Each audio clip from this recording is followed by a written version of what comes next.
Yo, this episode of Bass Freaks is brought to you by Dunlop Super Bright Bass Strings. Dunlop Super Bright Bass Strings put your sound front and center with a bright yet musical top end, balanced fundamental, and a warm low end. Designed from the ground up to fit the vision of what a string should be, Super Bright Bass Strings provide a superior response that allows the natural voice of your bass to come through. Made in California at Dunlop headquarters, go to jimdunlop.com and check out Super Bright Bass Strings.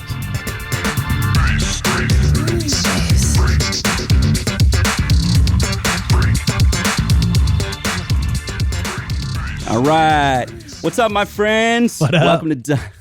Welcome to Dunlop Presents Bass Freaks. This is the place for all us bass freaks to chat it up and gain a little insight and inspiration and have some fun. I'm your host, Josh Paul. And today, we welcome my bro, Mr. Nick Schendzielos. What's happening? How you doing, huh? Dude, how are you, bro? I'm good, man. I'm good. Life is good, Yeah? despite, struggles, but there's always a lot of people that have it a lot worse. So, grateful for where I'm at and got a roof over my head and food still coming in. That stuff's all cool. Getting to play some bass and record a lot. And so I'm good, man. How about yourself? How's Nashville? Nashville is awesome.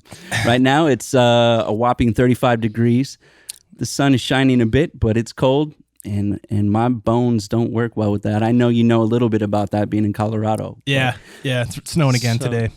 Oh. 57 yesterday. Isn't Melted. it summertime already? I know. We were in the 80s, 70s or whatever, high 70s, and then got a nice snowstorm. It's like usually this stuff happens in like March. We'll get real nice, then a snowstorm, real nice, then a snowstorm, and it melts it by the next day. But it's been carrying all the way through, so it's like snowing and then melting the next day, and then snowing the next day. And I'm moving all my stuff right now, so it's like it's just the comical universe that it's always like the days that I'm moving stuff that it's just snowing. And I'm like carrying music gear and hi-fi equipment and stuff, and it's like, what are you gonna do? Did you say hi-fi equipment? Yeah. Just some like high fidelity. Yeah, stereos, all that jazz. Yeah. Cool. I picked up some. I'm like building a setup up. It's just kind of weird though because, you talk to hi-fi people and you listen to like $100,000 system or something. You're like, yeah, okay, cool. I can definitely hear the difference. But I don't know. Sometimes I put the Sonos on and it's like, damn, that sounds good. And it's this big. And I'll have like this wall of stuff, Dude, every time I hear hi-fi, I think of Boogie Nights, where he's selling the the stereo equipment and he starts a little store. Anyway, that's a whole nother show. That's another show. But anyway, Nick, I'm so happy to have you here, man. You're my bro, and I really wanted to get a chance to do this. You play in bands now. Is it Job for Cowboy? Mm-hmm. Is that your main gig right now? Main gig, yep. And then I'm an executive assistant / understudy for Vlad from Nuclear Power Trio. Okay. And then explain how that works. Just kind of help the guy out with stuff, change the strings, kind of sometimes looks for direction on where to go, writing the bass lines and stuff. And every once in a while I'll pop on and track some of the stuff for him. But they're real. So really, you're the ghost player / writer. yeah. I don't know if you're supposed to say that in public. Actually, I'm not really. It's probably gonna get black bagged here in a second, and that's the end of the podcast. So that's been really cool. A lot of video work for that. It's kind of endless. I saw one of those videos, dude, that you sent me. I think before you released it. Yeah. I didn't know what to expect. Yeah. And that was damn awesome. Yeah, thanks, man. It's a trip because it's like tell everybody where they can see it and what to expect. Yeah, so you can check out I think all the socials are set up at just Nuclear Power Trio, and it's just 3 infamous world leaders, and it's like an alternate reality where these guys basically just form a band to unite for world peace, kind of like Bill and Ted style, So it's on Metal Blade Records, Spotify, Apple Music, all that stuff. Videos are up on YouTube. Everything should be just Nuclear Power Trio. So that's been fun. And then I'm doing another Svala Carnage record That's about 10 years in the making because we think we're Tool or something. Are you singing on that? I'll be doing like half the vocals. So I do like, bass and then like about 40% of the vocals. And then we're doing, what else is got going on? I'm actually singing for a band called Vamana, which is the old guitar player Zach Joe from Cephalic Carnage. And this amazing bass player called Igor. I cannot pronounce his last name. It's this crazy long Polish last name, which is kind of hilarious. And it ended up being, we played a 2-bass like little jam. I had this old band called Ain Matter, and it was 2 basses, drums, and vocals because we were like, yeah, guitars are overrated. And so figured out a way. Guitars, bro. I don't know. Well, you figure out we have this AB rig, where I'd run through an AB pedal. A side goes into the bass side, and the B side, but I was running through a Mesa dual rack and 412, and then you start playing with effects on each individual one, so you can have the one side on or the other. And we were like, and then I started messing with some strings, and I was doing like ADGCF on a 5-string, so 80 gauge on the low string, and then plain steel 18 gauge plain steel unwound for the F. And you play it, man, it just sounds like a giant, huge guitar. This was like before 8 strings even too. So I was like, man, should have done that earlier. But anyway, so I met this this bass player. He was playing for this band called Valio Mierda. And he was a drummer actually in that band, but then he was downstairs slapping, and you know how you can just tell when you hear somebody like, oh, that dude can play. Yeah. And so we started rapping, and anyways, I pulled him into this band with Cephalic Carnage, Zach's new band Vamana, and I was originally just filling in for bass, and then I was just so busy with all my other bands that I was like, you should get this dude to be permanent because he's better than I am, and he's incredible. So then finally, like, the singer ended up leaving, and then Zach hit me up, and he's like, "Yo, do you want to play with Vamana?" And I was like, "Man, I don't want to step on Igor's toes, man. That's his gig now." He's like, "No, I want you to just sing." And I was like, "All right, cool." So I got that going on, and then I think I'm doing an EP with this called Avitas with Danny Walker, who also did the drums for the Job for Cowboy Sun Eater. And so awesome, dude. Yeah, so that should be cool. And then just in between that, just like got tons of video work to do. How did you get into that? How did you get into video work? I was just going to talk about that. So just kind of like, doing my bass videos on YouTube. So I would 10 years ago, look at somebody doing a playthrough of one of my songs, and I was like, oh, that guy did pretty dang good, and then I was just like, yeah. By the way, sorry to interrupt, if you're not familiar with Nick or his playing, he's very kind dude. His voice is soothing. You can fall asleep to it, maybe dream about unicorns and things. But his playing is absolutely brutal, and you need to check him out. It's out of this world technique. It's great. So Go ahead. That's a lot coming from Josh Paul, man. So I'll take it. Thanks, man. Appreciate you. But so dudes would do some covers, and it was really cool, but they'd miss some parts, and I was just like, oh man, that guy's got like 30,000 views, I was like, that was 10 years ago, so I thought it was a lot back then, but and so I was like, I should probably do that. And so I made like just a regular playthrough, just set the camera up, playthrough, totally serious. And then I was watching it back, and I was just like, man, this is cool if you're a bass player, and I was just like, I don't see how anybody else would watch it for longer than 10 seconds or something. So I started being like, I got to start integrating some comedy in it, because I always just have to make light of life because it's, it's tough, and I think the more jokes that we have, the better it kind of makes things go. I was always kind of the dude to try to make light of a situation, sometimes inappropriately.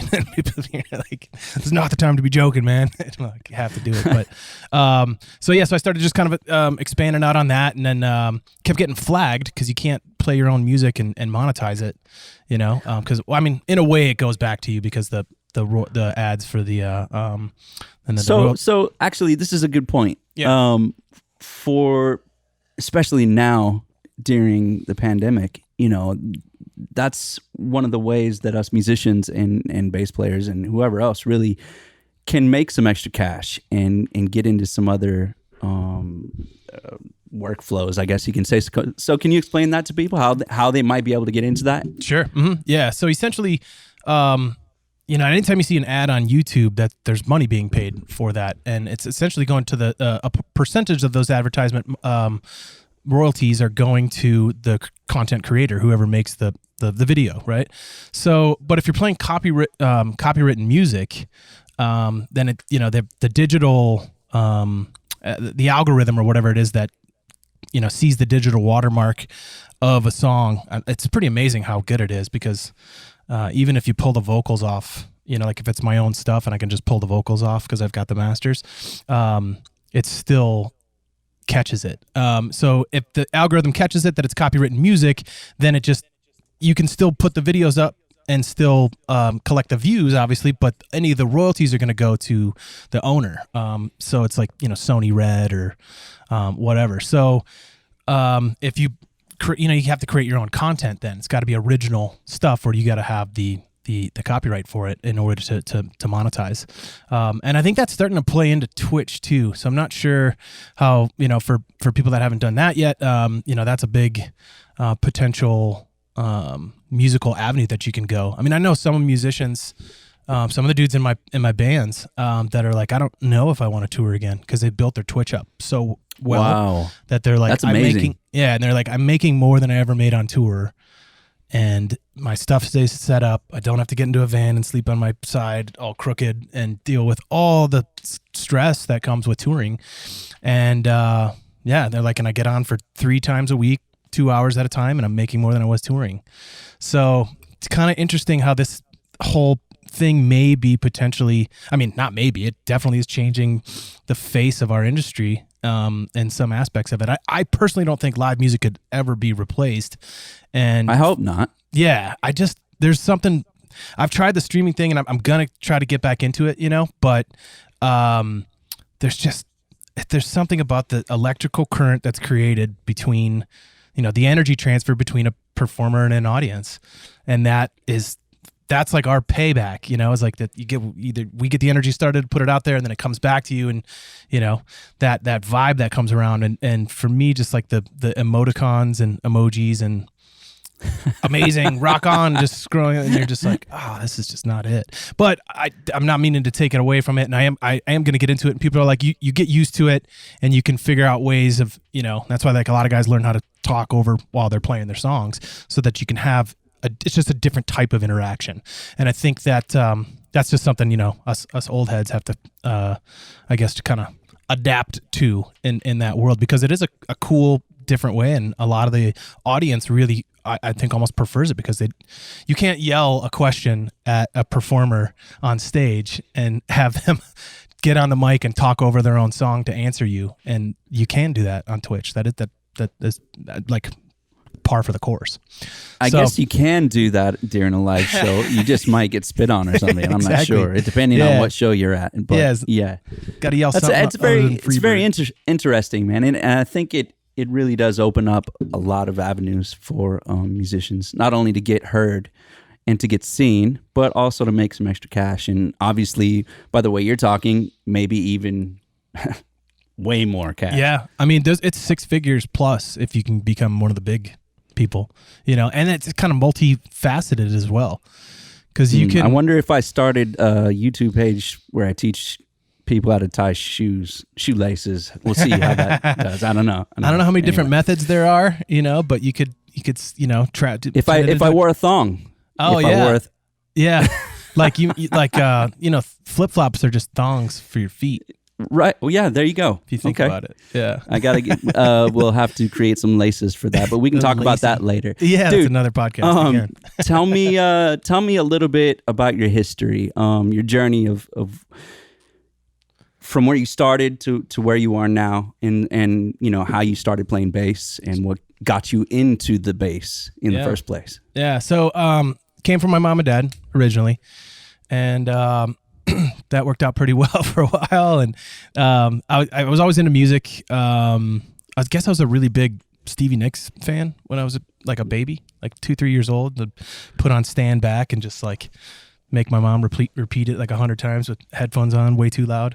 But I always loved music, always loved singing. And then got into get a guitar at about probably somewhere around 5th grade or something like that. My cousins were big music fans of very eclectic tastes, very dynamic, diverse musical taste. But metal was kind of a big thing back then. Chili Peppers and stuff too, Primus, stuff on the, kind of all the little different versions. And that was when the whole Seattle thing was happening too. So Nirvana was just popping out, and I was like 8 years old or something like that. And Nirvana really flipped the whole industry on its head, coming out of the whole, the MTV, Def Leppard, Motley Crue, Guns N' Roses kind of thing.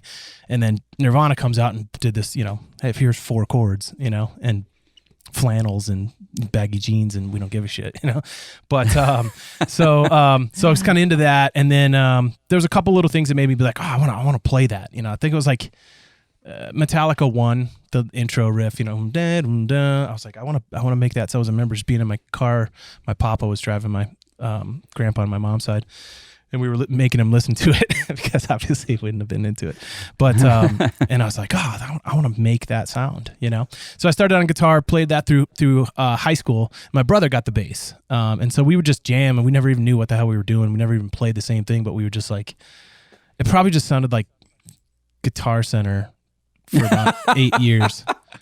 And then, and then in high school, or middle school, end of middle school, high school, started, meeting some other friends and playing. And then kind of end of high school, I was teaching snowboarding up in Breckenridge, and my buddy and I, that we had slowly learned taught each other how to get really good on the instruments.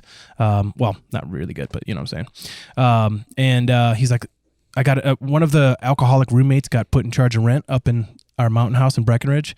And so there was an eviction notice on the door, and I was like, oh, all right. And I was either couch surf or, head back home. And my buddy's like, let's start a band. And so I was like, okay. So I moved back down to Denver, and we started a band, and I was playing guitar, and we could never find a bass player. They just didn't exist. Or you would put ads up, and you could just never get anybody that was what we wanted, which we wanted somebody that was more like a Trujillo or, maybe not Claypool good, but, something along those lines. We wanted somebody that had, some real technical skills on the instrument, and you couldn't find it. So then we were listening to, I was listening to this record called Mudvayne, LD50.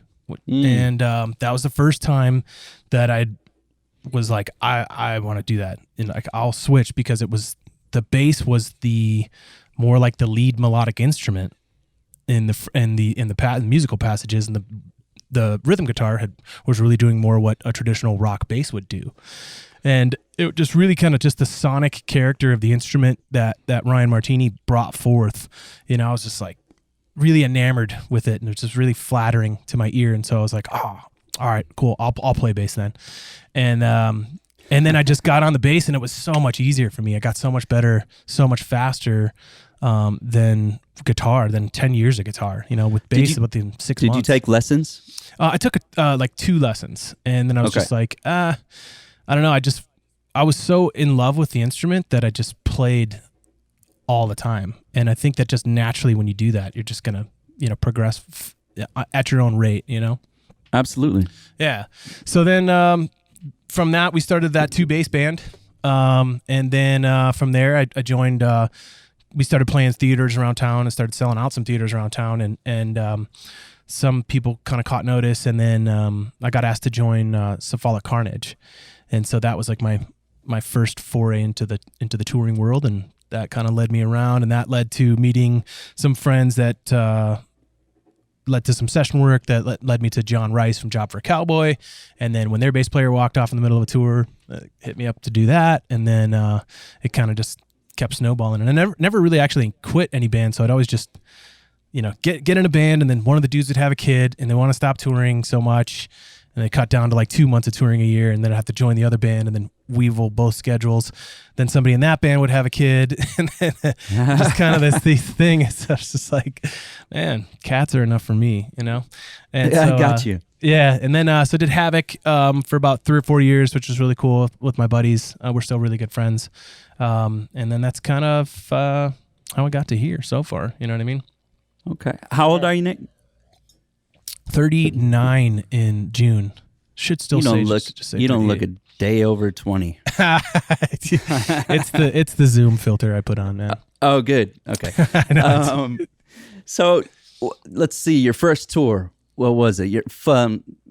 Did you jump in a van or were you in a bus or what was your... Oh yeah, no, it was van back then. Okay. 2006. I guess it was a mini tour. It was like a tryout to a few shows in the Midwest, like Fargo and Minneapolis, and in the middle of winter too, like March or something like that. And super cold, fun. But the other guy that was trying out got to go do South by Southwest and some really big, cool. I think there was an LA show too, and so he got the better shows, but I got the gig, so that was cool. And then, nice. Yeah, and then I did a pretty much what I call like really my first tour was in Europe with that was in a bus with Darkest Hour and a band from Chicago called Dead to Fall.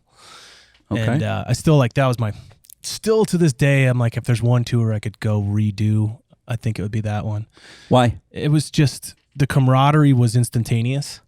Like, I've never really seen that happen before or again, since then. It was just like instantaneously 22 dudes just instantly in rapport with each other to the highest level, That's the best, man. Yeah, it was crazy. So everybody loaded, everybody, we made it a party. Every single time. And then, and I don't think there was one night that we didn't go till at least the sun was up partying. Oh. And sometimes it would be, that's not very healthy every single night. Oh, you can do it, but yeah. I mean, that tour probably cost me 6 or 7 years off the end of my life. I wouldn't doubt. So what would you say from that very first, van thing that you did to your favorite tour, to now? What was the worst? I think the worst ones would be where you're questioning if that's what you want to do, because it's like... Play? Mm-hmm. Yeah. Okay. There would be a couple times on some tours where you're playing some like, and I don't want to discourage anybody that it's like, when somebody hasn't even...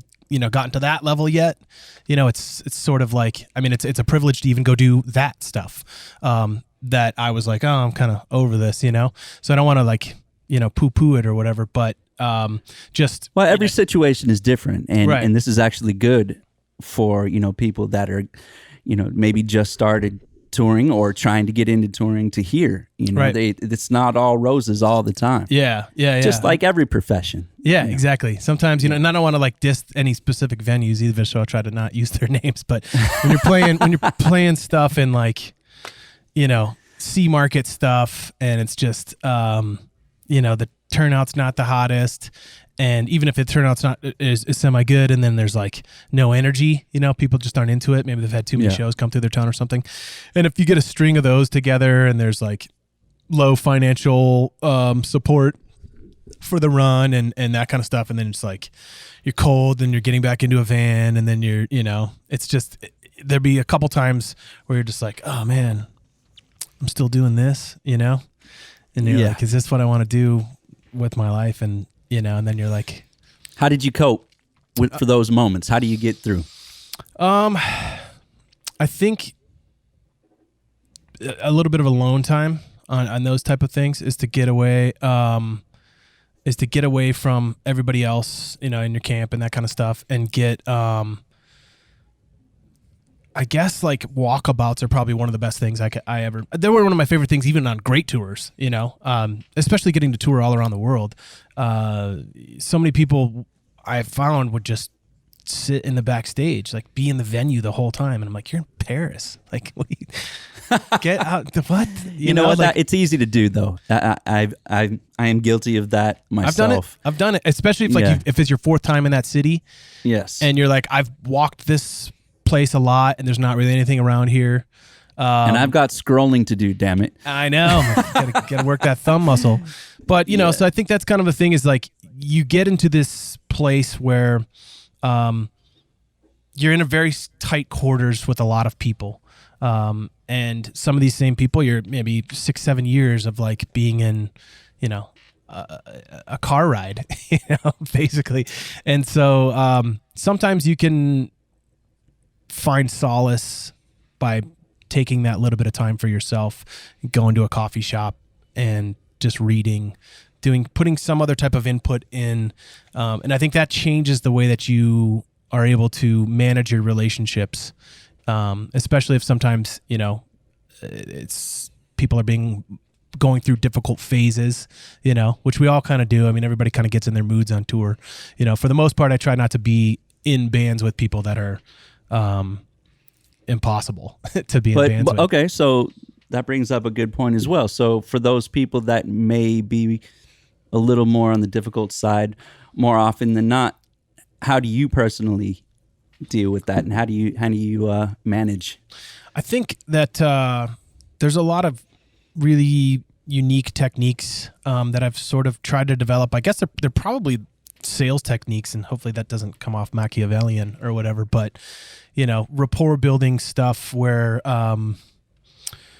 it's important to like have those fun sessions with those type of people, so where it's like if it's in a decision making capability, which is usually where I think a lot of the conflict comes from, is that you guys are creating, whether it's about the creative aspect of the musical part, where it's like, hey, we're making this picture together, and art is an expression of our individuality and our souls. And I think that it's that can be really difficult, is to be like, you're trying to figure out what you want to say and then collectively what the group wants to say. And so if certain people feel stronger about certain things, they may push harder for it, and that can create conflict. And then whether there's that side of it, and then there's the business side of things, when are we leaving the venue? And then it's like, that's always a fun one.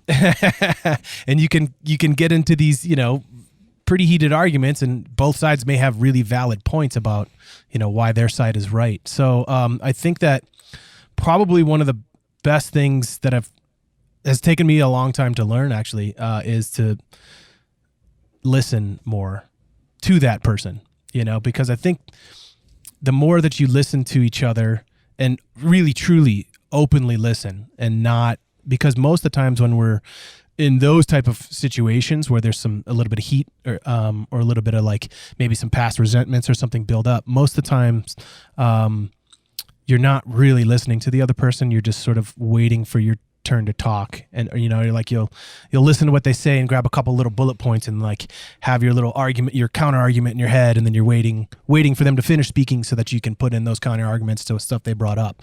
Where I think that if everybody truly takes the time to listen to what the other person wants, then you can find the common ground a lot easier, and that's a more efficient way, I think, of getting to a resolution that makes everybody happy.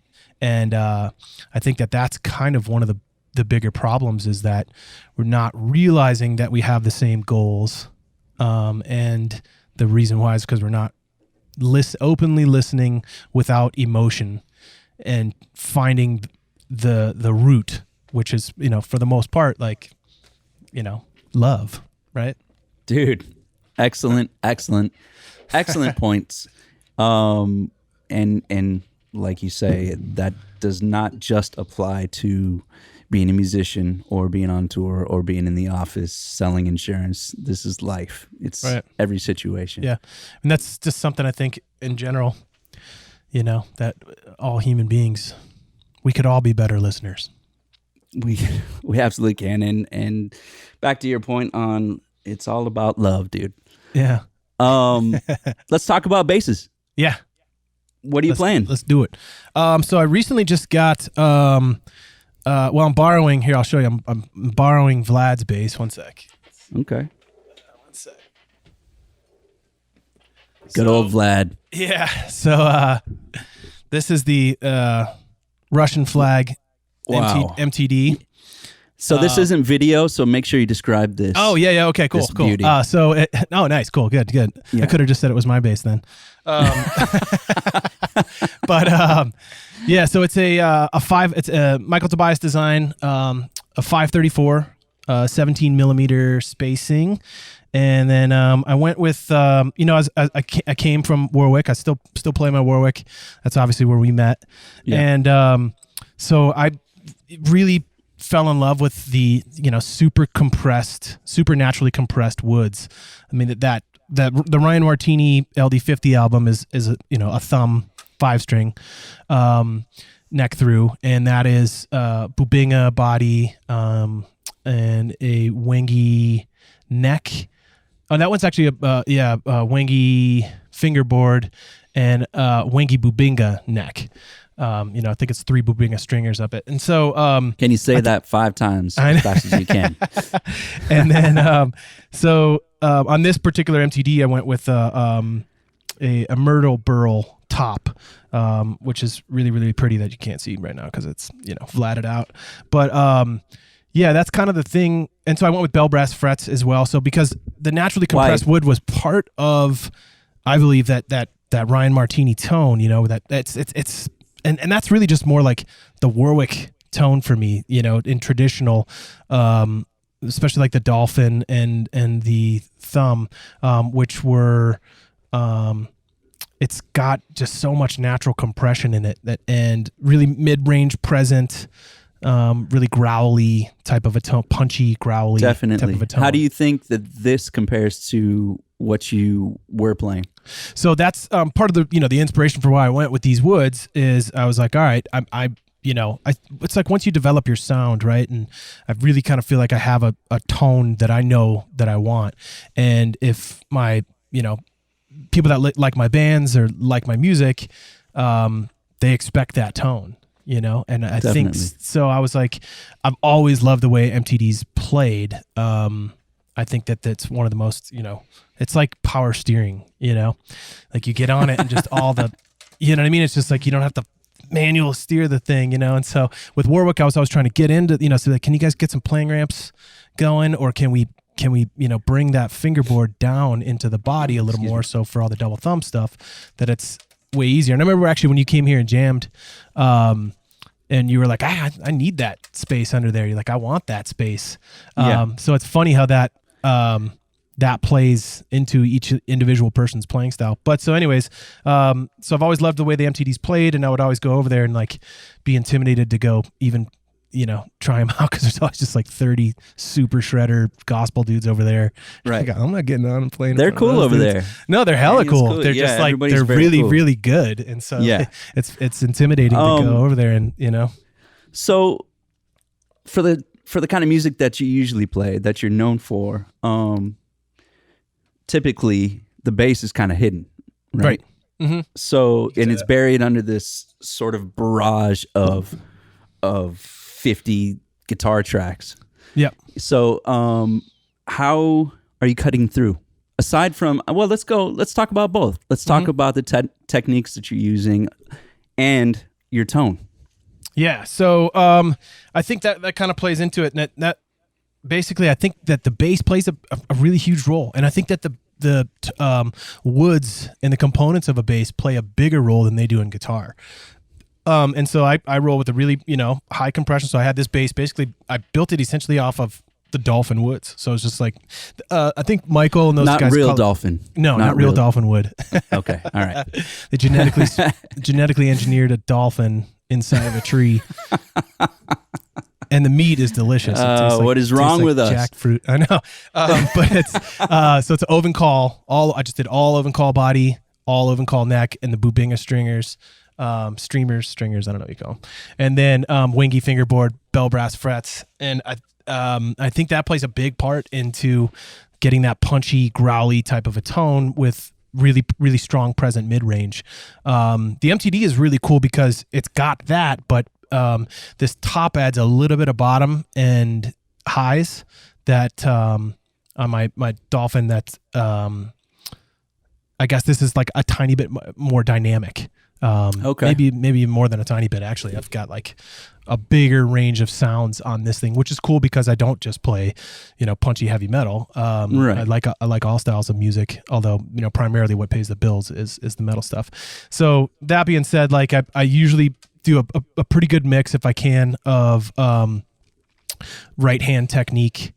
I would say it's probably like 70% punchy finger style, a la like, maybe Suicidal Tendencies, Infectious Grooves, just getting that, solid. Try to make it sound like a slap, with your fingers. Sir.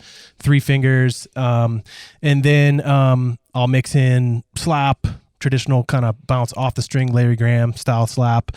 And then, Wooten family, double thumb stuff, tapping, chords, and maybe a little bit of Claypool, kind of upstrokes where you're.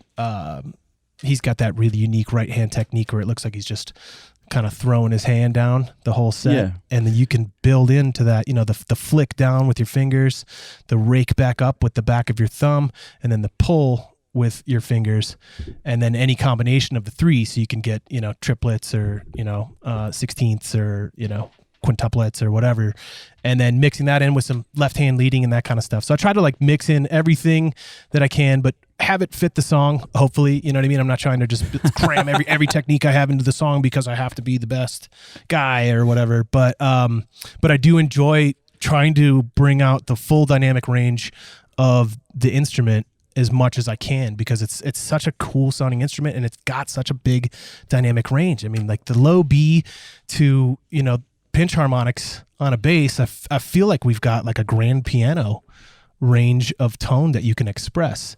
And so in metal, so much, so often, I think, I don't know how that happened or whatever, but people would end up just kind of rocking the low E and maybe the bottom 5 frets of the, the E and the A string, and that's holding it down. And that's kind of home. And there's nothing wrong with that, and it's got its place. That's cool. Not knocking that, but there's so much more to say with this stuff, with these instruments. It's a beautiful thing that it has evolved so much. Even in the last 20 years, there are no rules. Right. There are fundamentals, and there's the role of a bass player. But I say, hey, have fun, play, get funky with it, experiment. And, that's how you find your voice. That's how you find yourself in your playing, and that's how you find your sound. What's really cool is You're a very inspirational person for a lot of different reasons. And one of the main things that I love about, I think you were using a hashtag for a while, like just play, or something to that effect. And I thought it was so cool that you're just always just put something up, And I was reading this quote the other day about, it was from a guy named Neil Strauss, who's a really great author. He's worked with like a bunch of like big, huge artists. Like he did Slash's book with him, and but he's wrote a bunch of his own really cool books. And he was essentially talking about writer's block and how it actually really doesn't exist. That we can always just create something. You get on, you can just type, and you can just write, and we can just get on and just play and record. So it's not writer's block as far as there's nothing stopping us from playing or doing it, but it's our perception of how it's going to be received by the listener or the reader. And that shouldn't matter, that you just play, like just dig in. I mean, that's it.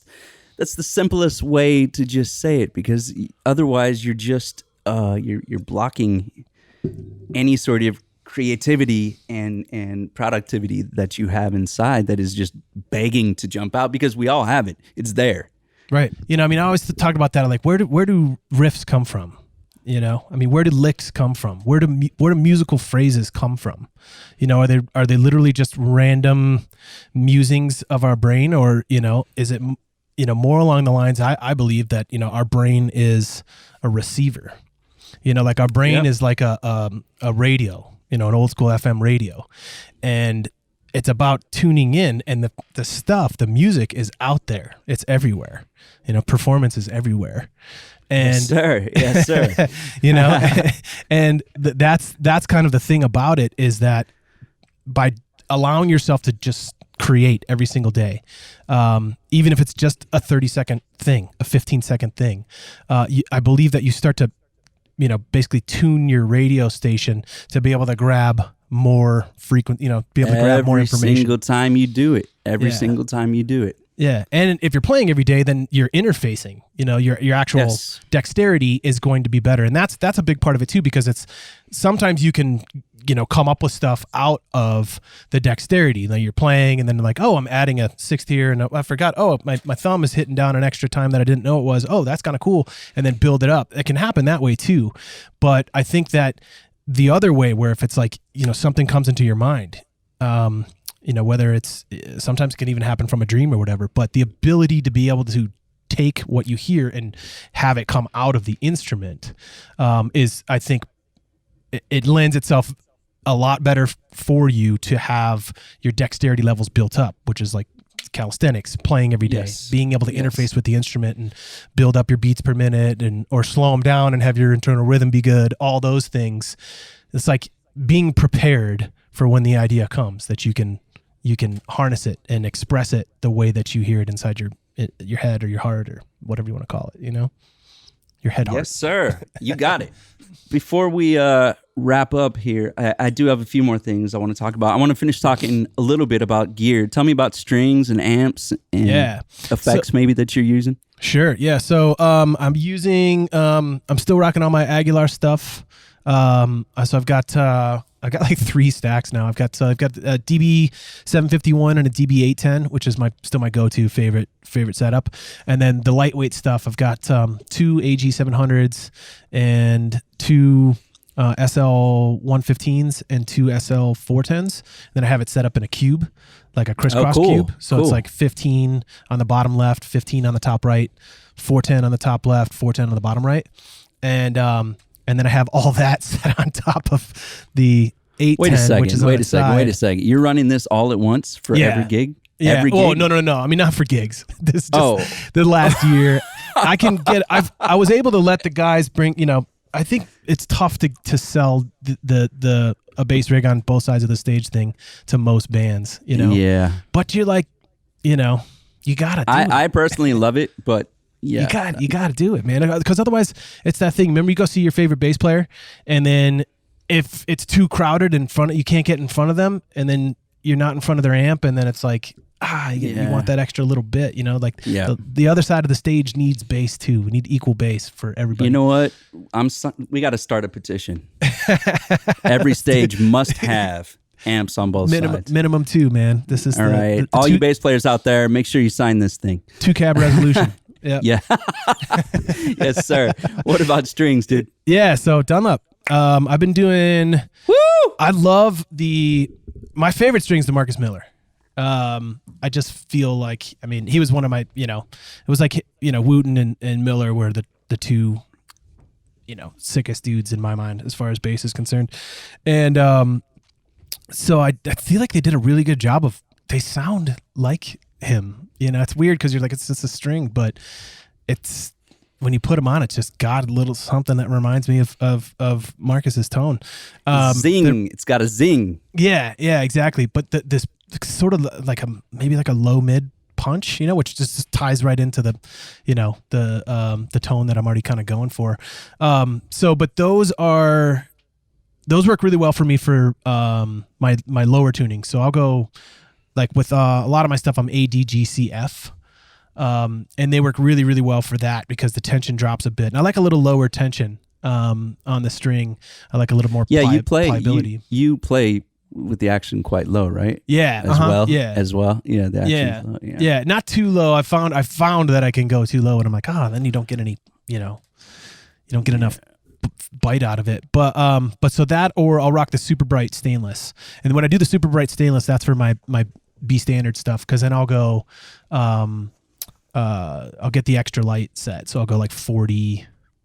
I try to go like, I think it's like 40, 60, 80, 100, 120. I like 120 for a B. I feel like it just sounds more like, how like on some basses, the B just comes off like it sounds like it's on a different bass or something. Sounds like it's on a different instrument. It's like, G, D, A, E, ba, and you're like, dude, that's what? I actually always wondered why. Yeah. So why do you think that is? I think it's got to do with the tension. And that's why I'm really excited because I'm finally getting a 32-inch scale MTD. Oh, wow. Yeah, okay. Which I'm really stoked on. Juan Alderete had been praising it for a while when he was going around playing with when he was out with his last band, and he was just like, I love him. I want to get him on here. You should. I think he's rocking, man. Is he doing better? Dude, yeah. I just sent him a message a little bit earlier. Cool. He's posting his cats again. I saw him out hanging with people, and I was like, yes, because that's got to be one of the best comeback stories of the history of all time. Oh, yeah. I mean, a diffuse axonal injury, that type of traumatic brain injury is the odds to wake up are extremely low. You know, like it's hardcore to even, you know, get up from that type of a thing, and to have him coming back and he's playing, like, strong dude. He's got a great support system as well. Yeah, at home. So that's awesome. He's the right guy to come back, and you know, he deserves it. He's one of the best humans I've ever met, man. Just a really cool dude. So he was always talking about the 32-inch, and he's like, it changes the fundamentals a bit. He's like, but what it does is it allows you to have a bigger string at a lower tension, you know? So like when you drop a couple inches off the scale length, the tension drops quite a bit. So your regular gauge strings would be too floppy. So you can bump up in your gauge of strings and still have the pliability. So I'm really looking forward to that. And because I had a 6-string Warrior, was my first custom bass, and I went F sharp on it. So it was F sharp, B, E, A, D, G. And that F sharp thing just never, I mean, it was like 50% worse of a bonk than the B was. And so I was kind of giving up on it. And then there's a company called Serene Basses. I don't know if you ever heard of that company. I haven't. No. Cool stuff. And they were doing a sub contra bass, which was C sharp, F sharp, B, E on a 4-string. The C sharp was 205 gauge. It's like a phone. It's like a power cable or something. Yeah. Dude. But I swear to God, I got on that thing and it played the tension and the overtones.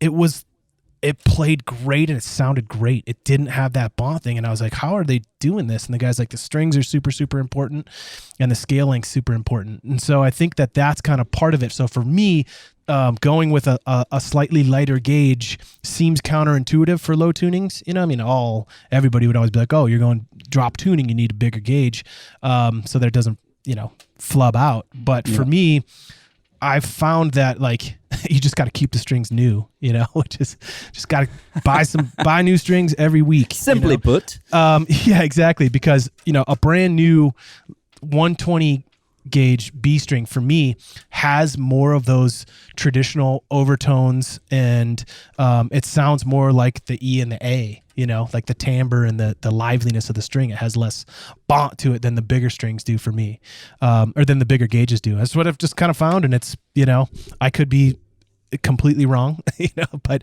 it's what my ear hears is, you know, like I want all the strings to sound like consistent. They're on the same bass, you know? Yeah. And so I think that these particular Dunlops have done a really, really good job of that for me. You know, the Marcus Millers for my drop tuning, and then the super bright stainless. I like the nickel too. The nickel are cool and they feel great. But I'm going for that, you know, that piano, like that. The stainless is just, even though it's a little harsher and maybe it's a little harsher on the frets and stuff, I love the Dunlop stainless. Right on. Yeah. How about you? What do you rock? Are you a nickel guy? No. Super brights. Yeah. I've been, I just love them on my basses, and I haven't really changed much because I haven't felt the need to. So I dig them. Yeah. If something works, and there's a consistency thing there too. Yeah. Like, you know, I've never had an issue with them. So yeah, to bring out like we were talking about, like being comfortable and having your dexterity and having everything ready so that when the idea comes, you know, you're very, very comfortable in being able to get it out on the instrument. And I think like that's a thing, like playing the same bass with the same gauge strings so that the feel becomes super, super consistent. And when you find what works, you know, those particular strings for me, just doing a bunch of different styles of music and different tones and different techniques, it works for them all. So I'm not going to change them up. I dig them. Yeah. Yeah. Well, I mean, that's a cool thing. You're being a right hand guy. You know, there's so much expressive range in there that, you know, you can get, even with a stainless string, you know, you can throw the palm mute down and do the, you know, the sort of dub, you know, muty thing if you want that kind of tone. Or I wanted to try one of those. You ever tried one of those, like either putting the foam in there or the Nordstrand's got the really nice mute or whatever it is? It's cool. You know what? I found that it inspires different ideas and different, you know, different things that you can do. For me, it's, you know, creating different lines and creating parts, but I can kind of do the same thing using my palm. Yeah, exactly. Yeah, I That's the way I learned how to do it. You know what I mean? I was like, oh, what's that sound? And then I just figured that I can do it with my hand. And then I tried one of those, and this is kind of cool too. So, but you could play because like you could do, if you're on the bottom part, right, of the string, that's not coming through.